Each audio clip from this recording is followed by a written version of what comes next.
stuff like that humbles me. To pray over other people, some of which are twice my age, and be like, oh my gosh. If there's going to have any intercessory prayer on my part as a vessel of God, I better make sure that I have a pure heart, without 1 ounce of darkness inside. And so that's what I want to talk about today. Today's scripture is actually found in Psalm 51. In Psalm 51, verse 3, really short, David says in Psalm 51:3, "For I know my transgressions, and my sin is always before me." Now, when people read Psalm 51, if anyone knows a little bit of Bible history, they might know that it was a response to David's sin when he committed adultery with a woman by the name of Bathsheba. So he has this prayer here, and he repents of what he has done, and he feels bad, right? And everyone looks at that, and quite a few people will say, well, that's just great. I want that to be my prayer. What a humble way of looking at things. You know what? I agree with that, but I'm going to be a little harsh on David for a second. Not because I'm a hypocrite here, but because I like to chew apart words sometimes and really get into the nitty-gritty of a biblical passage. So let's do that. I'm not really impressed because David says, I know my transgressions and my sin is always before me. But I have a question. I have two, actually. David says he knew his transgressions, but did he know them before Nathan the prophet showed them to him? David says his sin is always before him. Well, if it's always before you, then it should have been before you before Nathan the prophet showed them to you, and maybe you wouldn't have needed a prophet to come to you in the first place and show you what you had done was wrong. If your sin is always before you, then why did God send someone to show you your fault? So, that sounds a little harsh on David, but I have to be for a second. Okay, now let me remind everyone what I'm talking about. Okay, so you have David, he's a king, this is a guy that slayed the giant with the sling, right? He's a king at this point, and what had happened was, during the time when kings go out to war, as it says in 2 Samuel 11, he sits there and he's straggling around, lollygagging on his rooftop, not out in war, and he sees Bathsheba, which is a beautiful woman, and she's the wife of a guy by the name of Uriah, and he's a Hittite. Now, he lusts after her, right? And after he lusts after her, he sends a message and has her come to him before the king, and then he sleeps with her, okay? And then after this happens, she goes back, and when that happened, they conceived a child. So she sends a messenger to David, the king, saying, I got pregnant from this. And his response, what's his response? What happens next in these two chapters is David ends up wanting to, he sends a message to Joab, his commanding officer, and says, tell me about this guy by the name of Uriah, which is Bathsheba's husband. He tells him a little bit, and then he says, put him in the front line of the battle, okay, so that he might die. Now, Joab does that, and a few things go a little different from what they planned on in the battle itself, but needless to say, Uriah ended up dying. And after that happened, Bathsheba found out that her husband was dead in battle. She mourned over him, and after she was done mourning over him, David sends for her. She comes into his palace, and they marry. Okay? And it says at the end that this displeased the Lord. What's funny, though, is the Lord sends a prophet by the name of Nathan to David. He says, and he tells him the story. I'm not going to go through that whole story, but it's kind of an analogy of who David is. David doesn't realize that Nathan is talking about David in this analogy. You know? So it's a little parable or an analogy. He tells him it, and after David burns with anger at the fact of what a certain character in the story does, what Nathan does he says, you are that man. And then he starts casting down judgment on him and saying, you deserve to die just as you said, David. You deserve to be punished for your sin. This is who you are. And what's interesting is, when you look at this, it's almost as if David was blind before this happened. Nathan had to come to him in the form of a fictional story, a parable, if you will, and tell him what he had done, kind of catch him unaware from the back door end, show him what he had done, and then once David realized what he had done, then he realized how severe his sin was and how much he deserved to die. Right? It's almost as if David was blind to what he had done. Maybe not completely blind, because it does say in the text that he showed indignance towards God. He showed a certain sort of scorn towards God, okay? Whatever word you want to use. Anyways, so I have a question based upon that. Was David blind? When someone sins, like you and me, are we blind? Does it blind us in some way? What does it do to our vision in life? And I asked this to a bunch of, well, maybe not all of you, but a bunch of people who claim some sort of Christianity, at least they're going to church. You're in church today, right? I asked this to a bunch of people, and people might say, well, yes, of course, when you sin, you're blind. And then when Jesus comes into your life, then you see. And we talk in that language all the time. We talk about the scales falling off of our eyes. And we sing about amazing grace. I once was blind, but now I see. So we talk in that way, but the question is for Christians too, not just people who are outside of Christ in the darkness.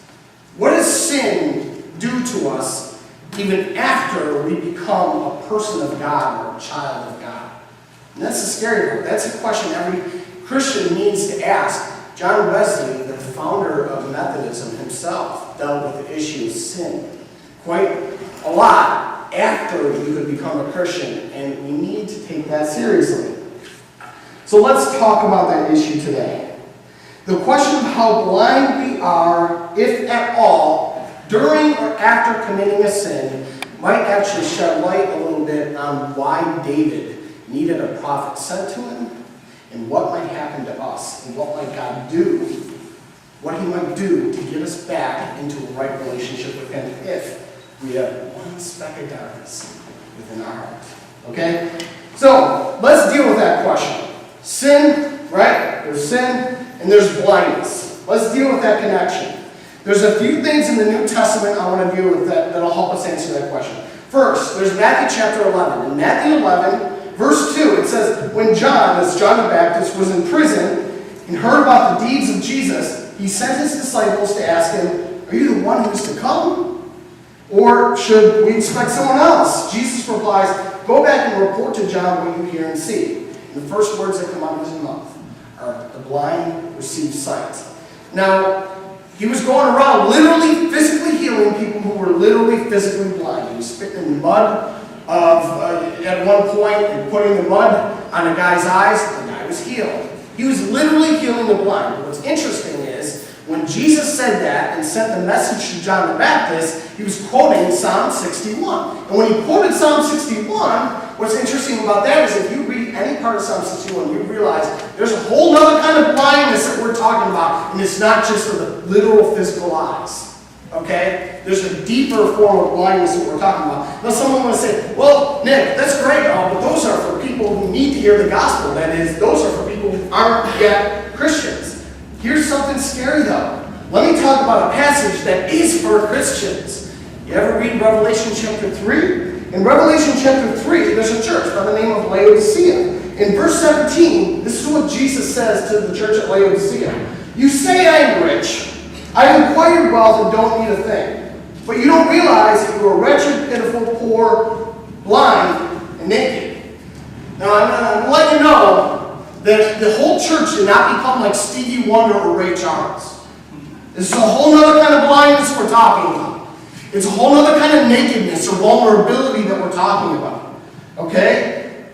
So people might have been literally physically blind in the church of Laodicea, but there's something deeper going on in that church. And this is a church. This is a group of people that claim to follow the Messiah, which came on the scene to give sight to the blind. And yet, they were called blind by Jesus. who is supposed to help us see. Scary, okay? That's concerning the church. There's one more passage I want to deal with concerning the connection between these two. Matthew 6, 22 through 23. Jesus says this: the eye is a lamp of the body.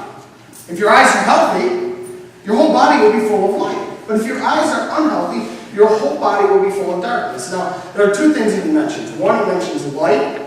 And two, he mentions a connection between what's inside with our eyes, or our vision. Okay, so keep those two things in mind as we kind of work our way through this. What does light do? It shines. Light shines in the darkness.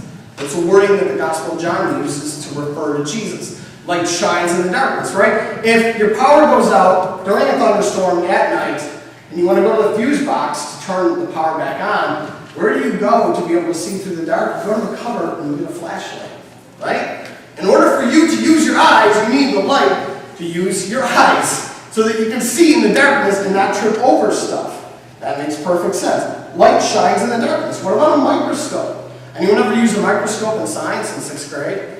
You have the 3 lenses, the optical lenses, and you can turn them around depending on the power.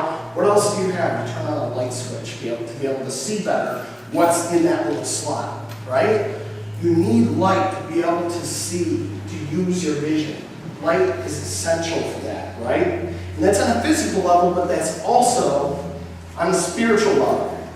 If the power goes out, then the flashlight is of no use if you are blind. Vice versa. You need lenses and you need light. You need both of them, right? So, here's what's interesting. He says that there's a connection between what is inside and our eyes. Okay, he says your eyes are unhealthy if you have darkness inside. If you have light inside, your eyes are healthy. Now, your eyes kind of represent your vision. What's interesting is if we claim that there is darkness on the outside and throughout the world, people are living in the darkness of sin. If that's what we claim, and if we have darkness inside, then we don't have light inside. And if we don't have light inside, as Christians, then what happens? We have darkness on both sides of our eyes. And if you have darkness on both sides of your eyes, there's no light anywhere. And if there's no light anywhere, you can't see. It's as good as having eyes but not having a flashlight in the dark. But that doesn't make sense. You need the light to be able to see in the darkness. But he connects your vision or your eyes with what's inside.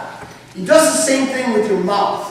He says, what's in the heart, or what's inside, proceeds out of the mouth. So your desires in your heart, what you concentrate on, what you might idolize, that will come out in your mouth some way, somehow. It will eventually come out, okay? It's the same thing with the eyes. Jesus cares about the mouth, he cares about the eyes, because he's essentially not just the great physician, he's the great cardiologist. And he's the great ophthalmologist. Jesus cares about our whole being, every aspect of who we are. And when he says that we need light inside in order for us to have healthy eyes, he's essentially saying, I need light inside that will literally help us see. Because if we don't have that light inside, it won't. Now, let me use an analogy to kind of talk about how dangerous even a little bit of darkness can be with inside of us. Anyone ever wear contact lenses? Does anyone wear contact lenses? Raise your hand. Okay. Does anyone wear glasses? Okay. All right. Most of you. Right. I wear contacts and glasses, depending on when I have my contacts in, right? And we all know what fingerprints are on the glasses lens. That's annoying. But guess what? There's a thing on contact lenses that work the same way as fingerprints on glasses. It's called protein. Our body produces protein, and what happens is, the longer you have a contact lens in your eye, every day, even if you clean it, eventually protein from your body will come up through your body into your eye and literally attach itself onto the rivets of the little plastic lens. What happens if that little bit of protein attaches itself to your contact? What happens? Eventually you start to see blurriness. That happened to my sister because she wasn't buying her new contacts because she didn't have money for it. So all the protein started building up, and before you know it, she's looking out one little peripheral area of her contact lens, and her ophthalmologist is getting all ticked off at her for this because the problem is if you let that happen, eventually it will not only blur your vision, it will literally blind you. Because what the protein does is it literally takes away, your contact lens already saps oxygen from your eyes, and our eyes need to breathe. They literally need to breathe, they need oxygen. Contacts take away that oxygen or limit it. But when you have protein on the contacts, it literally limits it even more. So if you have enough protein build up, not only will your eye eventually reject your contact, but it could go blind if you kept wearing it. What's interesting is, all it is a little bit of protein deposit. That's what they call it. Just a little bit, but enough of those little, what I'm going to call specks of protein. Jesus calls them specks of darkness. Just a little bit of those, add it up, and you start to get blurred vision. And you start to eventually become blind. What is the connection between sin, or darkness inside, and your vision? Well, it's this. Sin will literally cause little specks of darkness like protein deposits within your vision. And what is blurred vision? It's what I would call early onset blindness. And the scary thing is, that can happen to Christians. I don't have time to go more into that. And this isn't just about the first part of the verse. I only have a few minutes here. But let's work with the second part of the verse here, because I think this is really interesting. We're not only supposed to see, we're not only supposed to know our transgressions, but our sin is supposed to ever be before us. David says that, right? And I'm starting, by the way, I'm starting to get a little, soft-hearted towards David here, because I start to see this guy was a little blind after what he had done. Even though he messed up and he was held accountable and he deserved to die, as he says, I still kind of feel for him because I've done the same thing with myself. I've blinded myself because of my sin, even after having become a Christian. But let's go to this part. And my sin is always before me. What happens when something is always before you? Well, it's before you. What happens when something is before you? It's in front of you. You can see it. It's within your line of vision. If you're on a road, there's a car before you, you can see the car. The car behind you, you have to do a little bit of work and either look in the rearview mirror or turn your head around to be able to see it. But something that's before you is something that's in your line of vision. What happens when we also use the word before in relation to an enemy? And remember, he's talking about sin. Sin is the enemy. If your enemy is before you, you are confronting them. No one wants to have their enemy on the side of them, then you're vulnerable. What if your enemy is behind you? You can stab you in the back. We want our enemy to be in front of us. That way we can confront them and protect ourselves. Now, what's interesting is David got to the point where he realized that his sin needed to be ever before him. Now, I'm not saying that we're supposed to always concentrate on our guilt and the darkness within. But if a little bit of speck of darkness can cause a blurred vision, then shouldn't we be taking an approach that even a little speck of darkness in our heart is something that's dangerous enough for us to literally say, my sin needs to always be within my line of vision for me to see it so that it doesn't hurt me. Because guess what? It hurt David real bad. In fact, it led, as the text says, the sword entered his household later on in life, entered his whole household. You had a man dead, you had a woman in adultery, you had someone birth because of adultery, and you had a bunch of sons with the sword. Sin will grow. There's no denying that. But it also says in the text, David says, my sin is ever before me. It's always before me, all the time, continually. Okay? This sounds like hard work. Dealing with sin, dealing with little specks of darkness within our heart, it is hard work. I wear contact lenses. I know how hard it is to have good, focused vision on a physical level. I also know what it's like on a spiritual level. We're called to have that, okay? But it does sound like hard work. But I'm going to let you all know that God never promised a bed of roses when we entered into Christianity. And those of you who aren't Christians, I want to warn you. This is a battle with sin, along with a battle with the devil and the world and what the world offers. But this is a battle with sin. It's a battle within, with the little protein deposits in our vision that cause blurred vision in our lives. Okay? And with Israel and with David, they had that moment of salvation at the beginning. David slayed a giant, but he still had to deal with enemies outside Israel, inside Israel, like Saul. He still had to deal with his own sinful nature. It's the same way with Israel. They had the Exodus out of Egypt, but did they get Egypt out of them? Not necessarily. They still had to deal with that. There's a battle after the initial victory. A couple of years ago, the Buffalo Bills tasted something like this. 2 years ago, to be exact. Fourth game of the season, they're 2-1. They had just beaten Oakland Raiders. Beautiful victory, come from behind, right? And they're down by basically three touchdowns against the Patriots going into halftime, and it's looking bleak. It's horrible, but whatever. I keep watching it, right? Before you know it, the Bills start scoring. They get a couple of defensive touchdowns, an interception on Tom Brady, and they have the victory and they win. And Bill Belichick is getting ticked off because of Changel's decision to hold on to the ball and all this stuff. And you see at the end of the game, Fred Jackson taking the flag, running around the field, and everyone feels like it's a Super Bowl. And it was beautiful, and I was basically crying. I loved it. I absolutely loved it. But the rest of the world was saying, you still have to face them later on in the year. You still have to face other people took notice, but honestly, there was still a battle afterwards. You can claim to have salvation initially, and you can say, the monkey's off my back, but there's other monkeys that will come. There's other specks of darkness that we have to deal with. And we always have to have a focused vision. And if we don't have the right personnel in our lives, the right vision, God will literally take the Changalis within our lives and fire them and bring in a whole new system to do what he has to. He did that when he brought Nathan in. He gave David a new vision by bringing Nathan in, new personnel, to help David see the severity of his sin and made him see what a war this really is.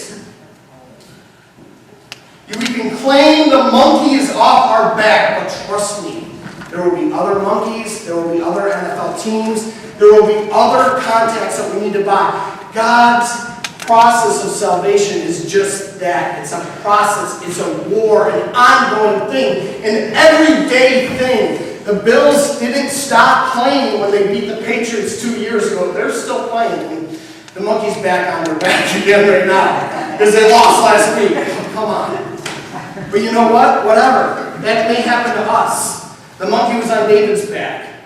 And then the monkey got off his back. But till the day we die, till death do us part, we have to stay true to our vow. And our vow to Jesus Christ includes, I will fight even the littlest bit of darkness inside my heart. Because if I don't, I will go blind. Let's all pray. Thank you for giving us sight, but help us to remain to have sight and give us whatever we need to do so.